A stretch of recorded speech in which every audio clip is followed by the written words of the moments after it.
নমস্কার। ঠাকুর শ্রী শ্রী রামকৃষ্ণ পরমহংসদেব এবং মা শারদার চরণে আমার সশ্রদ্ধ প্রণাম জানিয়ে ভিডিওটা শুরু করছি। এই সংসারে সবাই চায় জয়ী হতে, সবাই চায় মহাভারতের অর্জুনের মতো হতে। সবাই ভুলে যান অর্জুন যা কিছু পেয়েছিলেন সবই কিন্তু তাকে অর্জন করতে হয়েছিল।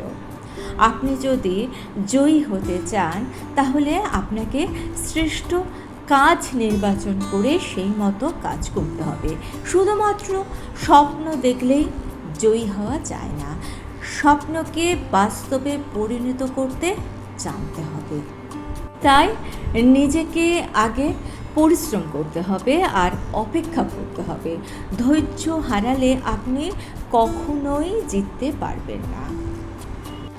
জীবন থাকলেই লক্ষ্য থাকতে হবে, লক্ষ্য থাকলেই পথ থাকবে, আর পথ থাকলে বাধা অবশ্যই আসবে। এর উপরেই নির্ভর করে আমরা জীবনে সফল হব না অসফল হব। বাধা অতিক্রম করে আপনাকে এগিয়ে যেতে হবে, বদলা নয়, জীবনে পরিবর্তন আনুন। তাহলেই পথের বাধা আপনার বন্ধু হয়ে যাবে। ভয় না পেয়ে চেষ্টা করে দেখুন, একটা না একটা পথ কিন্তু আপনি ঠিক খোলা পাবেন। অসফল হবার পর সাফল্য আপনার জন্য অপেক্ষা করে, কিন্তু আপনি তাকে দেখতে পান না। জীবনে সংঘর্ষে অংশগ্রহণ করুন। সংঘর্ষ থেকে পালালে সমাধান আসবে না, সংঘর্ষের মুখোমুখি হতে হবে। আপনি যদি পিতামাতা হন তাহলে নিজের আঁচলের তলায় আপনার সন্তানকে বেঁধে রাখবেন না। যদি আপনি চান আপনার সন্তান জীবনে উন্নতি করুক তাহলে নিজের মুঠো থেকে তাকে স্বতন্ত্র করে দিন। ঠিক বাজ পাখির মতো, বাজ পাখি তাদের সন্তানকে খাইয়ে দাইয়ে বড় করে নিজের বাসায় রাখে, কিন্তু তারা উঠতে শেখার আগেই নিজের বাসা বাজ পাখি নিজেই ভেঙে তছনছ করে দেয়। স্বাভাবিকভাবে বাচ্চাগুলোর পড়ে যাওয়ার উপক্রম হয়, তখন বাচ্চাগুলো উঠতে বাধ্য হয়। আমাদের জীবনের সমস্ত কিছু হয় আমাদের ভাবনা থেকে। নিজের ভাবনা শুদ্ধ রাখুন, আপনার বাক্য শুদ্ধ রাখুন, আপনার কাজকে শুদ্ধ রাখুন। কাজ দ্বারা তৈরি হয় স্বভাব, স্বভাব দ্বারাই তৈরি হয় অভ্যাস, অভ্যাস থেকে তৈরি হয় চরিত্র, আর এই চরিত্রই সংসারের সমক্ষে এক আদর্শ হয়ে ওঠে। তাই ভাবনা থেকে চরিত্রের এই যাত্রা তখনই শুদ্ধ হয় যখন আপনার ভাবনা শুদ্ধ হয়। একটা ছোট্ট উদাহরণ দেওয়া যাক, যেমন ধরুন দুধ ও মাখন, এই দুয়ের মধ্যে সম্পর্ক কী? আপনি সহজেই বলবেন দুধ থেকেই তো মাখন তৈরি হয়। আর সম্পর্ক যদি বলেন তাহলে কেউ বলবেন একটি তরল, অন্যটি গাঢ়। কেউ বলবেন একটি সন্তান, অন্যটি পিতা। এবার দুধে যদি পোকা পড়ে তাহলে আপনি দুধটাকে ফেলে দেন, কিন্তু মাখনে পোকা পড়লে আপনি উপর থেকে পোকাটাকে ফেলে দেন। সমাজেও নানা বিষাক্ত পোকা আছে, তাই যদি আমাদের মন তরল হয় তাহলে তা আমাদের মনকে নোংরা করে দেবে, কিন্তু মাখনের মতো শুদ্ধ গাঢ় হলে তা আমাদের ক্ষতি করতে পারবে না। কুচিন্তা মনে স্থান পাবে না। এই সংসারে পোকা থাকবে, আর আপনি দুধ হবেন না মাখন হবেন সিদ্ধান্ত আপনার। শ্রীকৃষ্ণ একজন কুশল সারথি, কারণ রথ যখনই দ্বিপথে যায় তিনি সঠিক পথে রথকে নিয়ে আসেন। আপনাকেও আপনার জীবনের কুশল সারথি হতে হবে, অর্থাৎ আপনাকে নিজের আবেগের ওপর নিয়ন্ত্রণ রাখতে হবে। জীবনে এমন পরিস্থিতি আসে যে মন নিজের লক্ষ্য থেকে সরে যায়, মন বিচলিত হয়ে যায়। আপনার মনের নিয়ন্ত্রণ আপনার নিজের হাতে রাখতে হবে, তার হ্রাস আপনার হাতে রাখতে হবে। মন পথভ্রষ্ট হলেই তাকে সঠিক পথে নিয়ে আসতে হবে। নিজের মনকে নিয়ন্ত্রণ করতে পারলে নিজের জীবনকেও নিয়ন্ত্রণ করতে পারবেন আপনি। নিজের জীবনের কুশল সারথি হয়ে উঠুন, তখনই জীবন প্রসন্ন হয়ে উঠবে। আমরা কখন ন্যায়ের পথে চলি, কখন অন্যায়ের পথে চলি, কখন পাপ কাজ করি, কখন পুণ্য করি, তা দুজন ব্যক্তি বুঝতে পারে।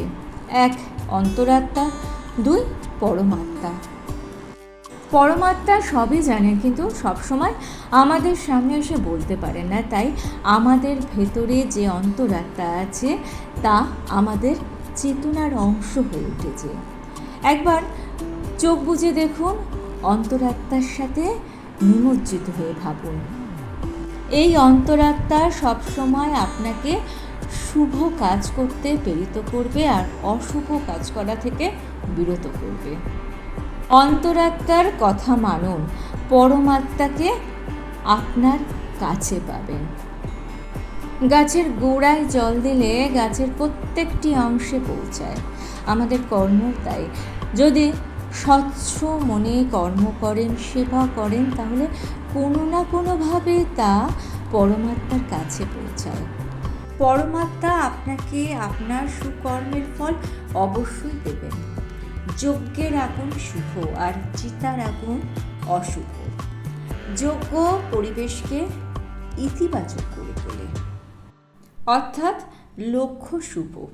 তারপরে আসে বিচার, অর্থাৎ অগ্নি যজ্ঞের আগুনে সমস্ত কাঠ পুড়িয়ে সুগন্ধ ছড়ায়, অর্থাৎ লক্ষ্য শুভ হলে তার বিচার বা ফলও কিন্তু শুভই হবে।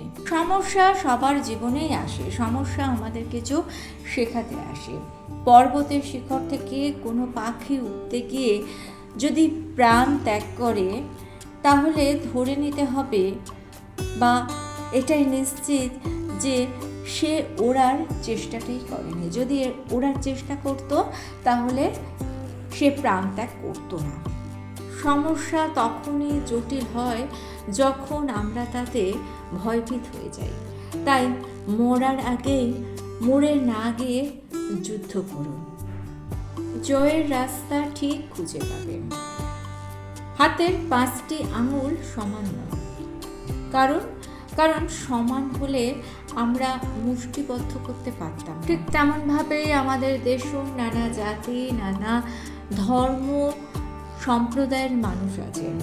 তাদের ভাষা, সংস্কার আলাদা হলেও সকলে কিন্তু একই দেশের সন্তান। তাই কোনো দেশ বা কোনো দেশের মানুষকে যদি অগ্রগতির পথে যেতে হয়, তাহলে তাদের জাতি ধর্ম নির্বিশেষে একত্রিত হয়ে এগিয়ে যেতে হবে। তাহলে বিদেশি শক্তির কুদৃষ্টি থেকে আমরা রক্ষা পাবো।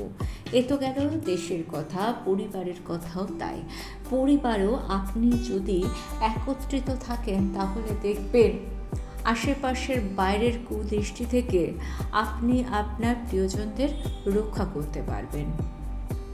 মতভেদ থাকতেই পারে, কিন্তু মতভেদকে ধরে নিয়ে যদি আপনারা একত্রিত না হন, ঐক্যবদ্ধ না থাকেন, সেক্ষেত্রে কিন্তু বাইরের শত্রু আপনাকে আক্রমণ করবে অনেক বেশি এবং আপনার ক্ষতি করবে। তাই আমাদেরকে সকলকে একত্রিত থাকতে হবে। ভিডিওটা ভালো লেগে থাকলে চ্যানেলটিকে সাবস্ক্রাইব করে নিয়ে পাশে থাকা বেল আইকনটা প্রেস করে দিয়ে অল অপশনটা ক্লিক করে দেবেন। তাহলে যখনই নতুন কোনো ভিডিও আপলোড করব, তার নোটিফিকেশন আপনাদের কাছে পৌঁছে যাবে। ঠাকুর ও মায়ের চরণে প্রণাম জানিয়ে আজকে এই পর্যন্তই। থ্যাঙ্কস।